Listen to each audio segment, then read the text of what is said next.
로마서에서 바울은 계속해서 우리가 율법의 행위가 아니라 오직 믿음으로 의롭게 된다라는 것을 이야기합니다. 오늘 말씀에서도 율법의 행위와 또 율법의 행위인 할례와 믿음을 비교하고 있습니다. 그리고 또 세상의 상속자가 되었음을 계속해서 이야기하고 있습니다. 9절에서 먼저 그런즉 이 복이라고 이야기를 합니다. 이 복은 어제 살펴보았던 일한 것이 없이 하나님께로 의로 여기심을 받은 것, 우리의 행위가 아니라 한 것이 없지만 하나님께서 의롭다라고 칭하여 주신 그 복을 이야기하고 있습니다. 그래서 아브라함이 이 복을 어떻게 받았느냐라고 먼저 바울이 질문합니다. 할례 때 받았느냐 아니면 할례를 받기 전에 받았느냐라는 겁니다. 의롭다라는 것, 정의롭다라는 거죠. 올바르다라는 것입니다. 이것은 어떤 사람의 모습을 판단하거나 표현하는 것입니다. 그 사람의 말이나 그 사람의 행동이나 혹은 그 사람의 삶의 습관이 의롭다라고 표현되고 판단되는 거죠. 이 사람의 말은 참 의로운 말이다. 이 사람의 행동은 참 정의로운 행동이다 라고 우리가 판단하고 또 평가하는, 때로는 칭찬하는 모습이 의롭다입니다. 그러면 이 의롭다라고 말하기 위해서는 그 사람의 말이나 행동이 있어야 합니다. 무언가 해야 의롭다라는 칭찬, 평가가 있을 수 있는 거죠.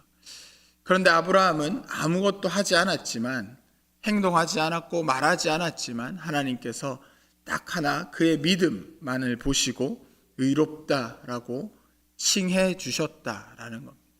칭해 주셨다라는 것은 진짜 의로워서가 아니라 하나님께서 그렇게 불러주신 거죠. 그런 호칭을, 그런 표현을 그에게 주신 것이 칭해졌다라는 겁니다.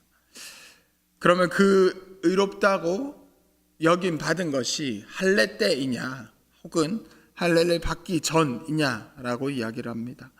바울은 그것이 무할례 때, 할례를 받기 전에, 아무런 행동을 하기 전에 믿음 하나로 그가 의로움에 이르렀다라고 이야기를 합니다. 하나님께서 아브라함을 처음 부르신 것이 창세기 12장에서입니다. 그가 자고 있을 때 하나님께서 부르셔서 하늘의 별을 보라 라고 말씀하셨고, 그만큼 너에게 많은 민족을 이루게 하겠다, 너를 모든 민족의 아버지로 삼겠다 라고 말씀하셨습니다. 또 보여줄 땅으로 가라 라고 말씀하셨습니다. 그때 아브라함이 그 믿음에 하나님께서 의롭다라고 칭해 주셨죠. 그리고 그 언약이 체결된 이후에 창세기 17장에서 할례를 명령하십니다. 이스라엘 백성들에게 이 할례는 하나님과 약속의 표시입니다. 창세기의 이 말씀만 보더라도 약속이 먼저인지 할례가 먼저인지 알 수 있습니다. 창세기의 이 본문만 보더라도 믿음이 먼저였는지, 믿음으로 인해서 하나님께서 의롭다라고 말씀해 주신 것이 먼저인지 아니면 할례의 행위가 먼저인지 알 수 있습니다. 할례를 행하기 전에 하나님께서 약속하셨고 그 약속에 아브라함이 믿음으로 반응했고, 그것에 하나님께서 우리 약속 잊지 말자라는 것으로 할례를 표시로, 표징으로 삼게 하셨다라는 겁니다. 아브라함이 아무런 것 하지 않았지만 믿음 하나로 의롭다 하심을 받았다라고 성경은 이야기합니다. 우리 역시 하나님께 어떠한 행동으로, 어떠한 행위로 의롭다라고 칭함을 받는 것이 아니라 믿음 하나로 의롭다고 칭함을 받는 것입니다. 그 의미가 이스라엘의 혈통적인 조상인 아브라함이 모든 믿는 사람의 조상이 되었다라는 표현입니다. 혈통의 조상인 아브라함이 모든 믿는 자의 조상이 되었다라는 것은 더 이상 혈통의 의미가 없다라는 것이죠. 혈통의 의미가 있다면 우리는 아브라함의 자손이 되는 것이 불가능합니다. 전혀 관계없는 민족이지 않습니까? 그런데 성경에서는 혈통을 중요시 생각하지 않습니다.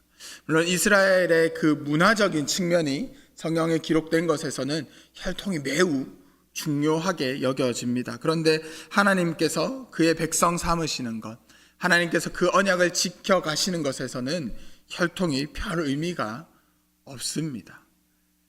출애굽 때에 출애굽기를 보면 온갖 잡족들이 있었다라는 표현에서부터 그들은 단일 민족이 아니었음을 볼 수 있습니다.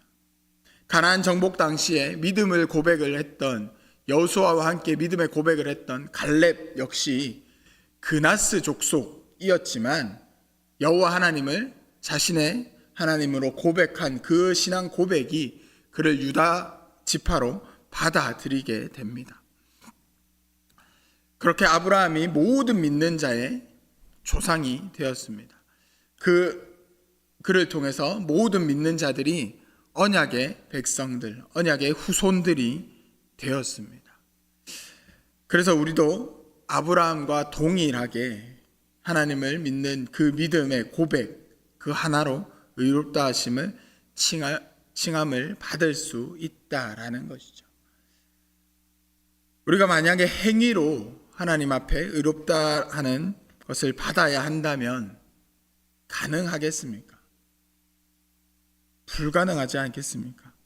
오늘 말씀에서도 율법은 진노에 이르게 한다라고 이야기를 합니다. 율법은 죄의 모습을 드러내는 것에 있습니다. 하나님께서 이스라엘 백성들에게 출애굽 때에 율법을 주십니다. 하나님의 백성으로 살아가야 할 모습이 어떠한 모습인지 알려주십니다. 그 모습을 통해서 하나님의 백성이 되는 것이 아니라 하나님의 백성이 되었으니 이제 이런 모습으로 살아가야 해라고 알려주신 것이 율법입니다. 그런데 그 율법으로 하나님의 백성이 된다라는 것은 거의 불가능한 일이 아닌가 싶습니다. 법을 지키면서 하나님께서 의롭다함을 칭해 주신다면 어느 정도 지켜야 되느냐라는 거죠. 다 지킬 수 있겠습니까? 행위로 구원을 얻는다라고 하면 그 기준이 명확하지 않습니다. 100개 중에 몇 개 이상 지킨 사람이 의인이다. 법은 하나만 어겨도 법을 어긴 것입니다. 그래서 다 지켜야 그 법에서 완전히 자유할 수 있습니다. 그럼에도 불구하고 우리가 행위에 계속해서 초점을 맞추게 되는 것, 의도하지 않게 계속해서 행위에 우리가 집중하는 이유는 그 행위는 겉으로 드러나고 보이기 때문입니다. 우리가 믿음에 대해서 이야기할 때도 그렇죠. 저 사람의 믿음이 참 좋다라고 이야기하는 것, 그 사람의 모습에서 평가하지 않습니까? 기도를 오래 하시는 분들, 예배 자리마다 나오시는 분들, 그런 모습을 통해서 우리가 저분 믿음 참 좋다라고 이야기합니다. 보여지는 것에 매일 수밖에 없는 인간이다 보니 우리가 계속해서 율법이나 행위에 집중하게 되는 것 같습니다. 그런데 그것으로는 의롭다 칭함을 받을 수 없다라고 이야기를 합니다. 인도에 단기 선교를 다녀온 적이 있었습니다. 인도 콜카타라는 지역에 가면 마더스 하우스라는 곳이 있습니다. 마더 테레사가 세운 요양시설 같은 곳입니다. 그곳의 또 다른 별명은 죽음을 기다리는 집입니다. 이제 더 이상 치료할 수 없는 자들이 그곳에서 이제 죽음을 기다리고 있는 거죠. 그곳에는 그런 병자들이 매우 많고요. 또 많은 사람들이 자원봉사 하시는 분들이 참 많습니다. 그런데 그 중에 상당수의 자원봉사자들이 마더 테레사 카톨릭 신자였죠. 상당수의 자원봉사자들이 카톨릭 신자들입니다. 요즘은 다 그렇지는 않다라고 이야기를 하는데요. 카톨릭에서는, 성당에서는 특히 행위로 구원받는 것을 강조했던 때가 있습니다. 그래서 그 자원봉사자들은 그들의 봉사의 행위로 구원을 받으려고 그 자리에 많이들 찾아온다라고 선교사님께서 얘기해 주신 적이 있습니다. 그러면 그들 가운데 얼마나 봉사해야, 남들보다 얼마나 더 많이 해야 구원에 이를 수 있겠습니까? 율법은 그저 하나님 앞에 우리가 죄인임을 깨닫게 하는 것이다 라고 성경은 이야기합니다. 그렇기 때문에 율법에 속한 자들은 율법의 행위로는 약속의 성취자가 될 수 없다라고 바울은 이야기하고 있습니다. 그러면 약속의 성취자가 될 수 있는 것은 아브라함에게 주셨던 그 말씀을 우리에게 주신 말씀으로 믿고, 아브라함이 가졌던 그 믿음을 따라서 우리도 하나님의 말씀을 믿는 믿음으로 살아갈 때에 약속의 성취자, 언약의 성취자가 된다라고 이야기를 합니다. 그 표현이 모든 믿는 자들에게입니다. 모든 후손들에게 라는 말입니다. 하나님께서 아브라함에게 창세기에서 내가 너로 큰 민족을 이루고 내게 복을 주어 내 이름을 창대하게 하리니 너는 복이 될지라 라고 말씀하셨습니다. 그러면서 너를 축복하는 자에게 복을 내리고 너를 저주하는 자에게 저주하겠다라고 말씀하셨습니다. 우리에게도 하나님께서 이 말씀을 하신 겁니다. 먼저 이 약속은 하나님께서 예수님을 통해서 이루어 주셨습니다. 예수 그리스도를 믿는 모든 자에게 구원의 소식이 전해지죠. 아브라함에게 모든 자들의 복이 되겠다, 복이 되게 하겠다라고 말씀하셨습니다. 예수 그리스도를 믿는 자들 구원에 이르는 복을 얻는 것입니다. 예수님을 통해서 하나님께서 이 약속을 먼저 이루어 주셨습니다. 우리에게도 이 약속을 주셨습니다. 우리를 통해서 복이 이루어지게 하겠다라고 말씀하셨습니다.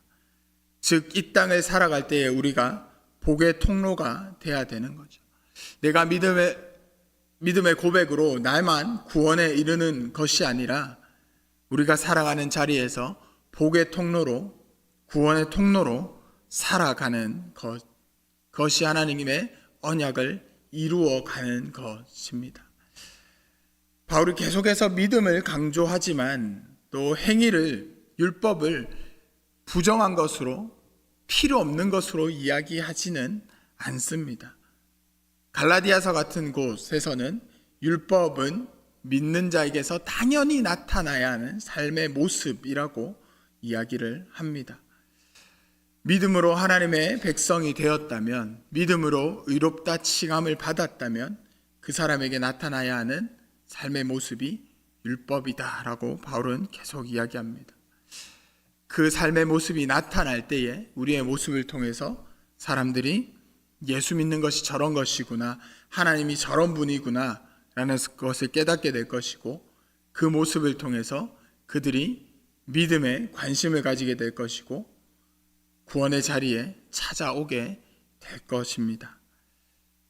먼저는 믿음으로 하나님의 자녀가 되는 그 언약을 우리의 것으로 받아들이는 것, 그리고 그 이후에 우리의 삶의 모습에서 율법을 지켜가는 그 모습에서 복의 통로가 되는 것, 그것이 하나님께서 우리에게 주신 언약의 모습이고 그리스도인으로서 지켜나가야 할 언약의 모습들입니다.